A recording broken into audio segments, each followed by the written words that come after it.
We are only a couple days out from the election, and I think a lot of people are like, oh, yes, we're almost there.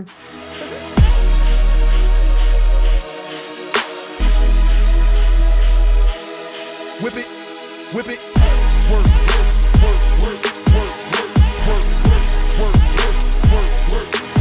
What's up, everyone? Welcome back to another episode of The Black Brief, where we give you your latest in politics, pop culture, and problems of the day, briefed in a very Jalen Black way. We are only a couple days out from the election, and I think a lot of people are like, oh, yes, we're almost there. So this episode, I will give you my election predictions. So episode 9 will be called My Election Predictions 2024. So of course, those of you who might be watching the news, might be looking at things, coming on your social media, everyone's saying one thing, everyone's saying another. But let me tell you what's the truth. We can talk about, what we think all we want, but it is actually interesting and helpful to look at what we know is the path to victory. So we talked a couple episodes about how the Electoral College determines the next president. So each presidential candidate, Donald Trump and Kamala Harris, are aiming to get over or at least 270 Electoral College votes. So if you're wondering how many votes your state might have, just Google it. Like California has 55, I believe. Georgia has 16. So each state has a different number as it relates to like their population and things like that. So this race is going to come down to the swing states. What a swing state is are states that could go either way. And these vary by presidential election cycles. So presidential elections happen every 4 years. In some states, like Georgia, for example, it's a newer swing state. Like Georgia used to just go to Republicans, like there was no question about it. But in 2020, you remember, Georgia went to the Democrats for the first time since like 1992. So this is pretty significant stuff. So the race is going to come down to these states. Let me list them. First, Pennsylvania. I would say Pennsylvania, especially at this point of the race, is probably the most important swing state. And then second to that, I would say Georgia is that next important swing state. From there, I think they're all kind of they're all important. States like North Carolina. North Carolina has not been to Democrats, but there are strong predictions that North Carolina could flip this year.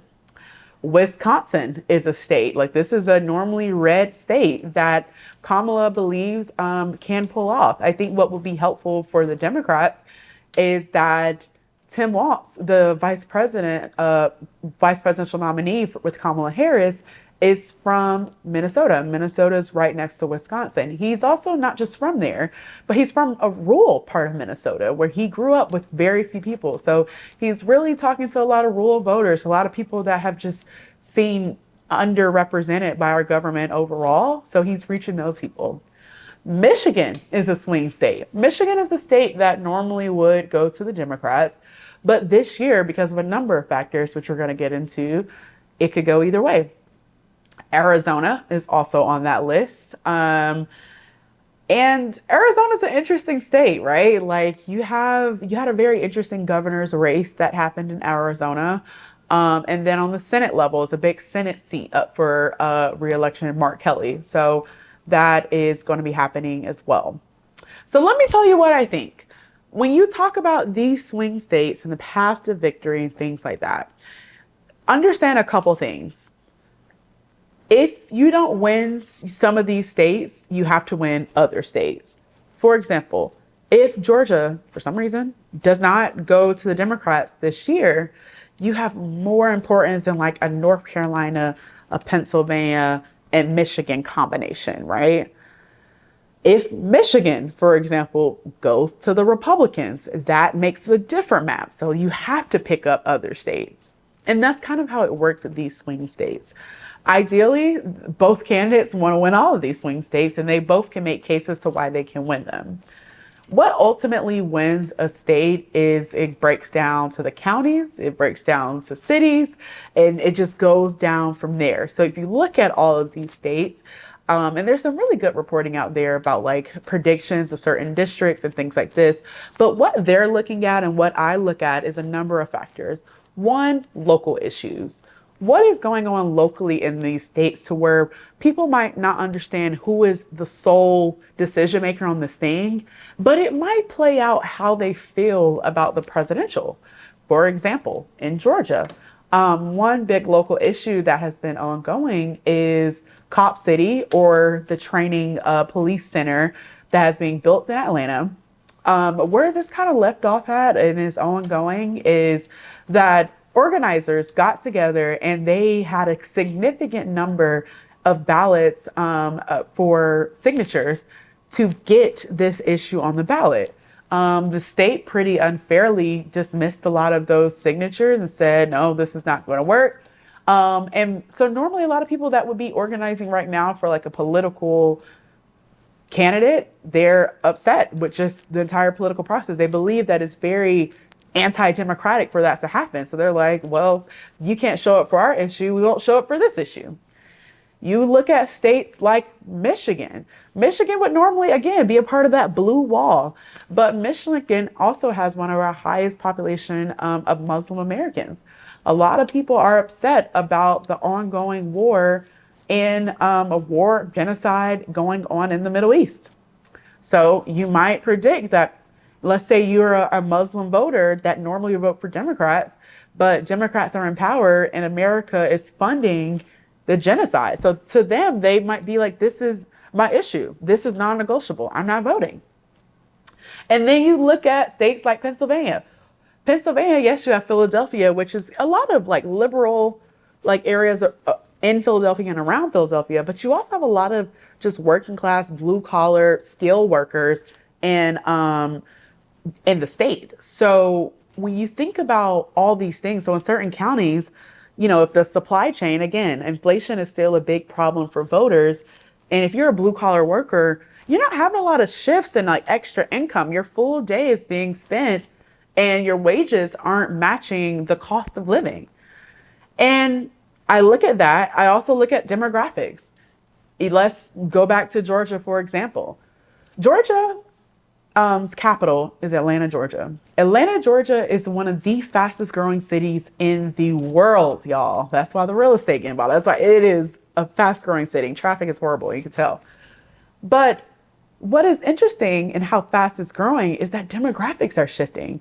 In our metro Atlanta suburbs, by the next governor's race, which is in a couple years, Metro Atlanta will be majority minority, which means that minorities like Black people, Hispanic people, Asian American people are going to be the majority of the population. That doesn't just say that they'll all vote for Democrats, but that says that that's an interesting thing with your state demographics. We talked about local issues. We talked about demographics. We also have to talk about just big national issues. Again, inflation, the cost of living. Some voters might say, you know what? I normally vote, but things are so bad right now that I'm upset with it. I'm upset with everyone. Like, I can't afford just living. I don't care about voting. So some people just might have just general apathy toward the government. So they might not turn out. So there's a lot of factors that can happen, right? But again, in these political campaigns, you have a significant number of money invested into these states in particular. A couple weeks ago, Bill Gates, who normally stays out of political elections in this way, invested $50 million into Kamala Harris's campaign. Because for him, he said, the threat to the future of our country is too big of a stake for me to not invest in these races. Then you have billionaires like Elon Musk and other billionaires who back Donald Trump. They are doing a number of things. Elon Musk just got hit by the DOJ saying that, no, you can't just give out money so people can register and vote in a certain way. Like, that's very illegal. So you have those factors. And then the rising fear of election interference. What is going to happen if, let's say, Russia starts running ads on YouTube with a fake AI image that people believe is real? So there's so many determining things. So I look at all these things and let me tell you what I think. I think by the numbers, by we just look at population and the amount of people that with big issues like abortion, big issues like saving democracy and not dismantling the American systems as we know it, as it relates to our federal government.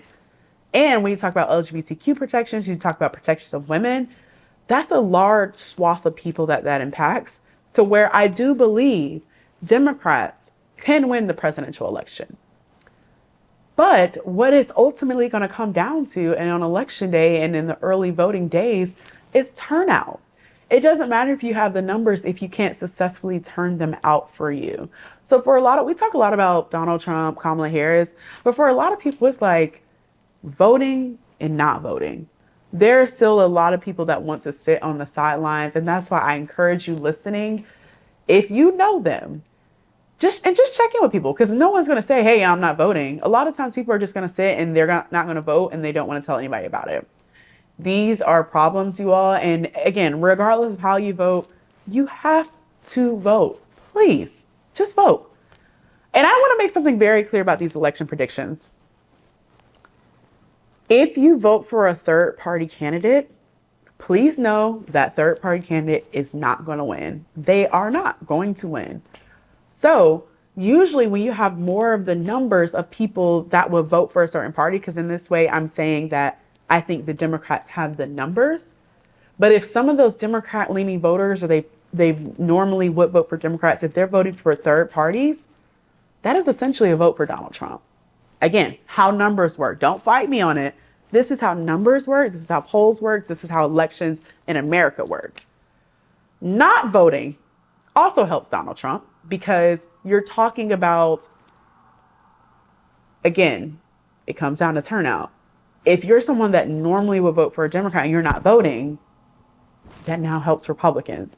So the only way that you can support a Kamala presidency, and you want to see that happen, is by voting for Kamala Harris and Tim Walz. Because if you don't vote, if you vote for third party, it is essentially a vote for Donald Trump. So I just want to leave that out there. That's just how the numbers work. So what do I think is going to happen on election night? Y'all, I can tell you this. I don't think we'll have results on November 5th for a number of reasons. One, the states that it's going to come down to have a ton of election rules going on, judges challenging each other, hand counting ballots, all these things, to where normally what you'll see after an election is a lot of ballot curing going on too. So that means, let's say you voted by a provisional ballot, something didn't go through. You can legally then like contact people and say, hey, like your vote, we have your provisional ballot, you have to correct this thing. So a lot of campaigns are targeting their voters when that happens after elections. So I do think we'll have results maybe in that next week, maybe in the subsequent days. I don't think that is going to happen on Tuesday, November 5th, 2024. I'm also very, very concerned, y'all, that regardless of how the election turns out, I am concerned that Donald Trump will try to take power, like even if he doesn't win. And why do I say that? Because he's promised to be a dictator on day one, and because he's planning to dismantle American systems. And look at what happened in 2020. Donald Trump led a violent insurrection of our Capitol on January 6th. He incited that violence. And we've had an attack on our Capitol that we've never had in human history. So it does alarm me. I feel like it could be chaos. He's also in his rhetoric, the fight, attack, like saying things like that. He's going to have his supporters think if they don't win, they need to literally fight somebody. Fear, incite fear, hurt somebody. Like this doesn't belong in politics. Like this does not belong in politics. So that is what I think. I think Kamala Harris can win, but it comes down to how many people are turning out. So now that we just have election day left, how many people are going to be able to vote before the polls close, and who are they voting for? Again, vote down the ballot, understand what is on your ballot. That is your civic duty. But let's pivot a bit. Problems of the day, and I think this also relates back to politics. I've been reflecting on this, and I said, there's a number of problems always going on, but like, what did we talk about this episode? And it's the a fact of the matter that we don't know how to talk to each other as people. We definitely don't know how to disagree with each other. And I think for a number of reasons, people don't understand that, like, it is very natural to disagree with people. Like, you can disagree with people every day, right? But it is how we do it. Do you have to yell? Do you have to curse? Do you have to like call people out their names? Or can you have an educated conversation with somebody on why you think a thing, hear them out, and then debunk things that are simply not true? State facts, so be prepared. Sometimes I feel like there's just so much negative energy because we're like, we hate people because we can't talk to them. And also to remind people, social media is not real life. Just because you follow somebody on social media and you see some of their posts and you might be looking at their story, does not mean you know what this person is going through, because social media is just highlight reels, right? Like, it is the best of people. You know, a lot of people aren't posting, yeah, I cried myself to sleep tonight and I don't want to live anymore. You don't know that. You don't know what people are going through. So just having that level of grace and empathy for a human, right? Like, whether it's a human you disagree with or not, we have to be better about talking to each other. I feel like a lot of gun violence is also related because people get really hot-headed and they carry weapons. Talk to each other. I miss the days in high school that people just used to fight it out. Like, it was like scheduled fights in high school. You knew these girls were going to fight at 3 p.m. at this, after school at this stop sign. They weren't shooting at each other. People were just fighting because they were upset. But I'm not saying I condone violence, but I'm saying y'all shooting each other because you were upset in that moment. You didn't know how to articulate that, and you resorted to ending somebody's life, which ultimately ended yours too, because you're spending all your time in jail. So I just wanted to talk about that problems of the day because I think that's important. I think we have to be better about how we talk to each other, reaching out to people, calling people not for an agenda, but just because you want to talk to them. Let's bring that back. I think social media has just consumed us to where we think we know what people are going through because I follow them. I see this. I didn't see this coming. You don't know that. It's made up. Social media is made up. Talk to people in real life. Hear them out. And then lastly, pop culture. Let's end on a positive note. Listen, a lot can happen on November 5th. It gives me anxiety just thinking about it because I understand the long-term impacts of what is going to happen on November 5th. Not just with the presidential. Again, the makeup of my home state. Could our state house lean toward the Democrats for the first time? Could we have this amendment on the ballot that affects my home? Will taxes go up? What's going to happen? It's anxiety ridden. I definitely agree with that. But for pop culture, we're going to talk about how awesome it is to watch LeBron James and his son, Bronny James Jr., play together on the Los Angeles Lakers.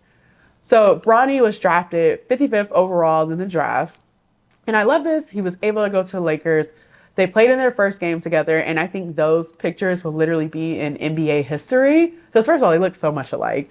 And it's like for those of us like myself, who has been a long time fan of LeBron James, we saw Bronny James just grow up right before our eyes. I really feel like that's my own son, And Savannah James, let's be clear, Savannah James looks amazing, honey. Amazing. The whole James family is like really the first family because I love that family and they are very sweet, very kind, and I've just loved to see them evolve over the years. And now LeBron James, who has been the face of the NBA, playing alongside his son.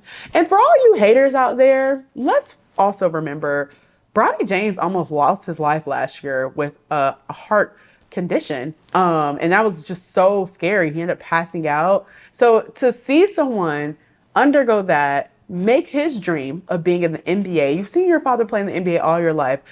Just imagine the training that you're under when you're like, gosh, my dad is like arguably the greatest basketball player of all time. That's a lot of pressure. So, but I'm like, he's also been guarding LeBron James in their outdoors and in gyms for the longest. Don't doubt Bronny James. Give him time to develop, but I would not doubt someone who has been training with the best player in the world all his life. And for those of you haters that are just like, oh, he will only be in the NBA if his dad wasn't LeBron James, that's not fair. Tell that to all the kids that have been getting into Harvard and Yale and all the top schools because their parents just paid for it and they were legacy claused in to be a part of these institutions without actually having the grades or the ability to do it. People who are just passed down being the manager and CEO of organizations because their dad and their granddad were that. There's people that have capitalized on their names and their wealth for generations. A lot of times they don't look like Black people, but now you're seeing more of that. So don't come for Bronny James when you are literally in the position you're in because of who you are and who your family are. It wasn't a level playing field then. Why is it a problem now when we're seeing a successful young Black male whose dad is the greatest basketball player of all time? So very happy to see. Well, that's all, y'all. Listen, election night. I cannot wait to give y'all what we're seeing and what has happened. Stay tuned. Don't go anywhere. The Black Brief will be here to inform you all the things. Thank you and have a good one. See you next time.